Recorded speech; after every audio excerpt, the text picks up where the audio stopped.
Bueno, estamos aquí otra vez con Rodrigo, experto en filosofía espírita, compositor, violinista, violista, sabio de la vida, y le vamos a hacer la siguiente pregunta.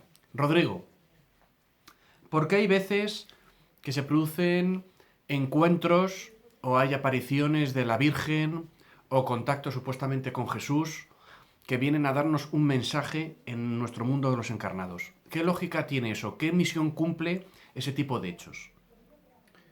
Bueno, para empezar, hay que desconfiar mucho de los mensajes. Cuando dicen que alguna persona, pues que ha venido Jesús o ha venido la Virgen a darle un mensaje, hay que desconfiar mucho de eso porque realmente tanto Jesús como la Virgen son espíritus muy, muy elevados y no suelen venir a la tierra para dar mensajes, porque ellos viven en un mundo muy elevado, con unas vibraciones muy altas, y las personas que estamos aquí tenemos unas vibraciones muy bajas, con lo cual tendrían que prepararse mucho para poder venir y hablar. A ver, cuando Jesús vino a la tierra, por lo que yo tengo entendido, tuvo que prepararse durante miles de años para poder venir Miles de años, Rodrigo. miles de años para poder Madre de venir a Dios. la tierra. O sea, ¿qué tuvo que hacer? Pues adaptar su cuerpo a unas vibraciones muy bajas. Porque hay que tener en cuenta lo siguiente, el universo se mueve por vibraciones. Y hay vibraciones altas y vibraciones bajas y vibraciones medias. Entonces, las personas, en función de la elevación espiritual que cada uno de nosotros tenemos, pues tenemos unas vibraciones más altas o más bajas.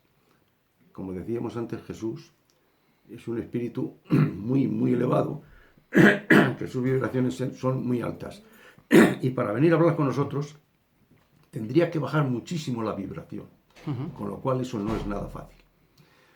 No solamente Jesús, sino la Virgen. Por eso digo que las comunicaciones del otro lado de la vida que se producen, diciendo, pues yo he tenido a la Virgen o he tenido una comunicación de algún ser espiritual muy elevado, es muy difícil. Eso no es fácil de que pueda producirse. ¿Es por eso mismo que la Iglesia muchas veces no reconoce esas supuestas apariciones, La Rodrigo? Iglesia es muy cauta en todas estas cosas, porque tiene que ser Muy seria, ¿no? En ese tiene que sentido. ser muy seria y confirmar muchas de las cosas. Aparte de que la Iglesia, pues,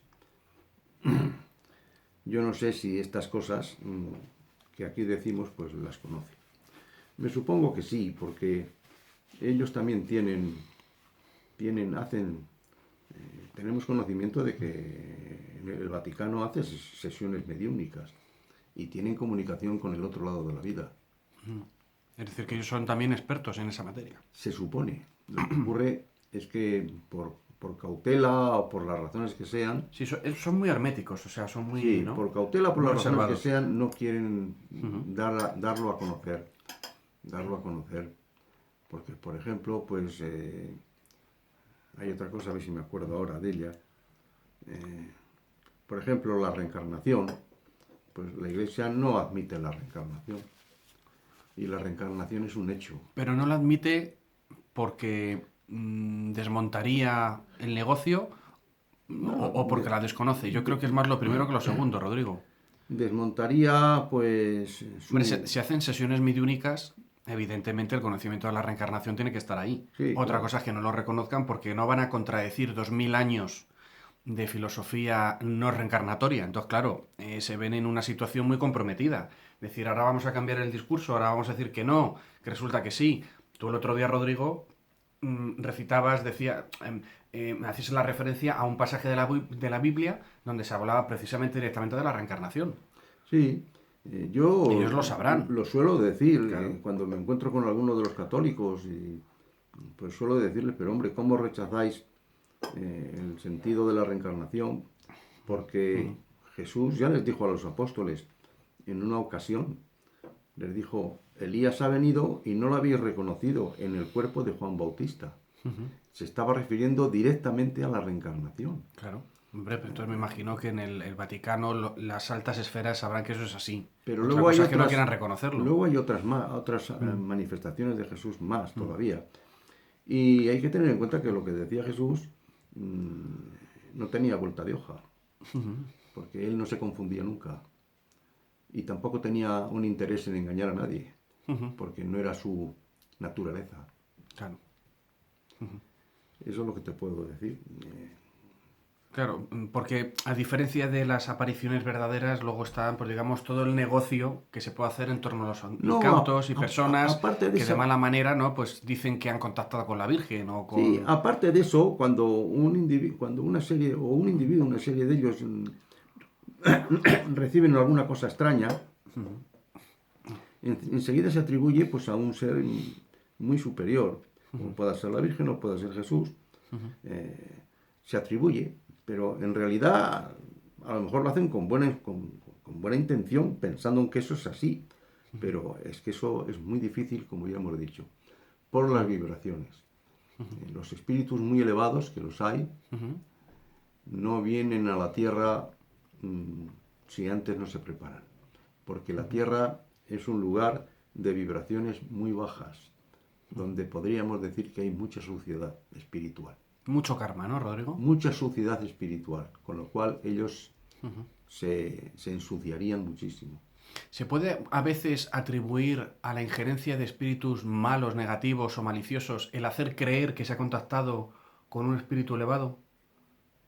¿Puede haber esa intromisión, esa mala fe por parte de espíritus negativos o poco evolucionados Bueno, los para espíritus, confundir más de lo que está confundida ya la gente, Rodrigo? sí, los espíritus de bajas vibraciones, negativos, como tú dices, algunas veces intentan presentarse como Eso te voy a decir. alguien muy elevado. Claro, pueden ser ¿Y, mentirosos en y- ese sentido. y cómo se conoce?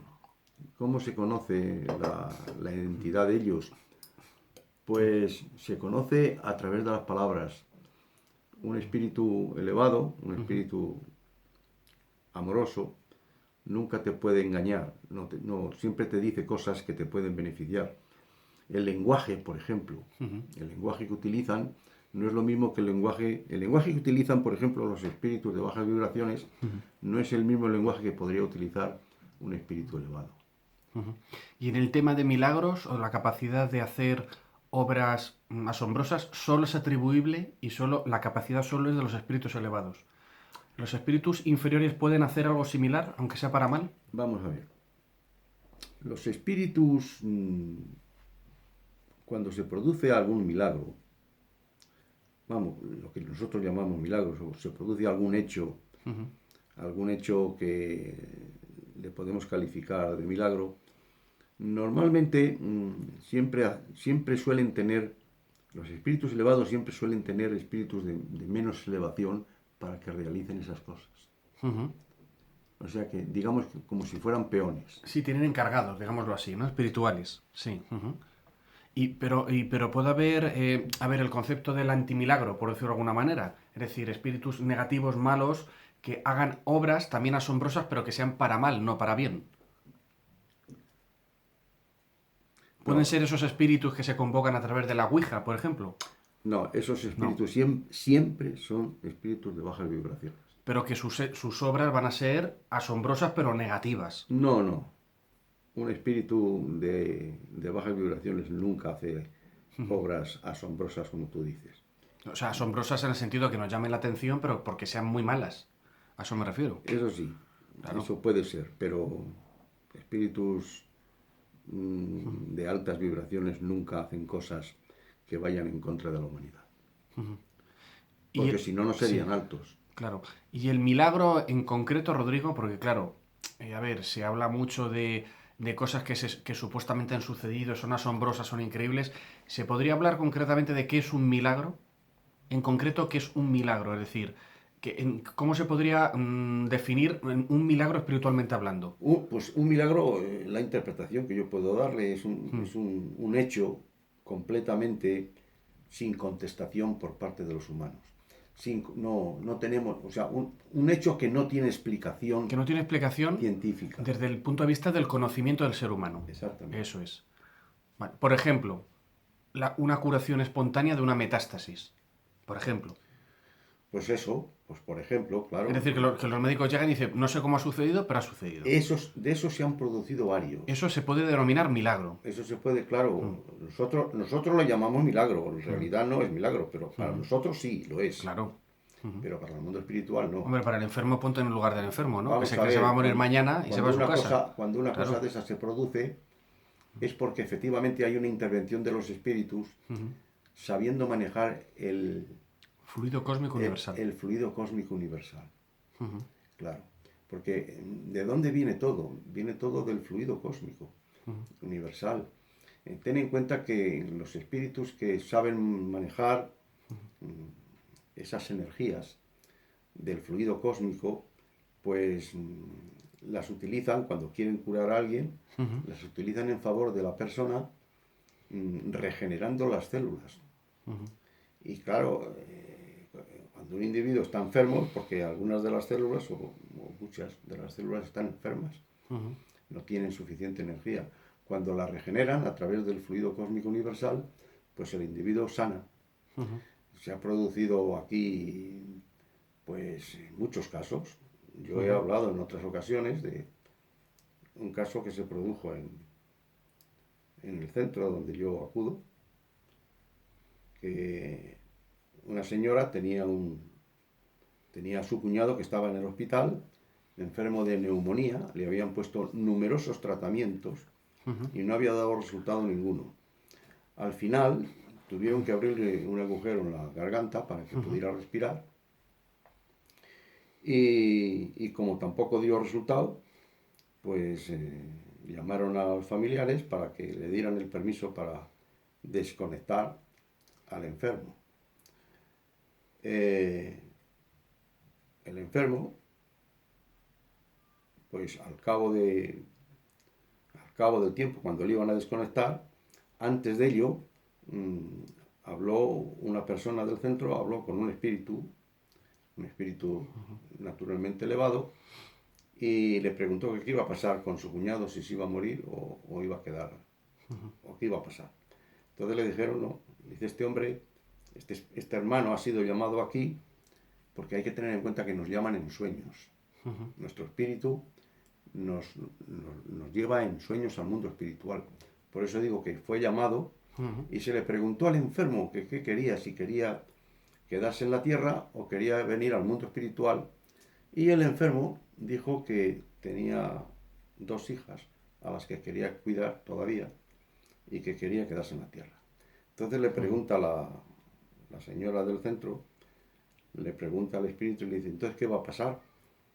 ¿Se va a morir o qué va a pasar con él? Dice, no, de momento no se va a morir, se quedará en la tierra. ¿Y es que le van a desenchufar? Dice, no te preocupes que no les va a dar tiempo. Y al día siguiente se puso bien. Y para confirmarlo, esto a mí no me lo han contado, esto lo he vivido yo. Y para confirmarlo, al poco tiempo, cuando pasaron unas semanas, el enfermo vino a vernos al centro, con el agujero todavía en la garganta, para demostrar de que efectivamente estaba completamente restituido.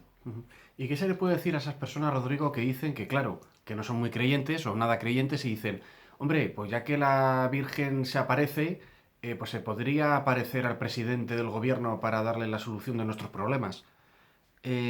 Claro, a ver, es un planteamiento un poco frívolo del tema de las apariciones, como muy utilitario, ¿no? Como muy a lo que a mí me venga bien, pero ¿cómo se podría contestar a estas personas que creen que la Virgen o que Jesús o cualquier otro espíritu muy elevado debería presentarse a mandatarios internacionales y no a los pastorcicos del pueblo o al cura de la parroquia? ¿Qué le podemos decir, Rodrigo? Bueno, en primer lugar, las personas de la Tierra tenemos todas las personas, todos los espíritus o personas que somos espíritus todos, tenemos nuestro libre albedrío. Y entonces la espiritualidad deja que obremos en consonancia con nuestra conciencia. ¿Y qué pasa? Pues que hay algunas personas, desgraciadamente las menos, que obran bien, obran hacia el bien, y hay otras muchas personas pues que obran hacia el mal. Hacia el mal. Entonces ese es su libre albedrío. Eso por un lado. Pero por otro lado, decíamos anteriormente que las cosas no se producen por casualidad, ninguna.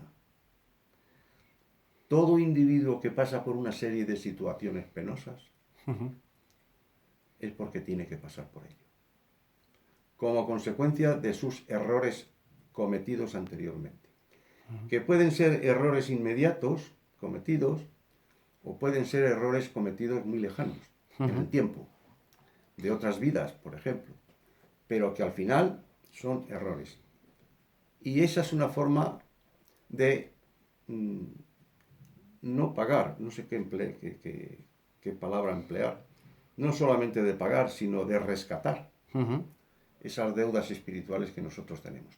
Y tenemos que pasar por ello, nos guste o no nos guste, porque si no, lo que tenemos que hacer es ser mejores personas, amar más a la gente, amar más a los demás, no tener tanta codicia y tanta envidia como hay, porque eso no nos conduce más que al desastre personal, a tener que pagar luego las consecuencias, incluso la inmensa mayor parte de la gente sin saber por qué.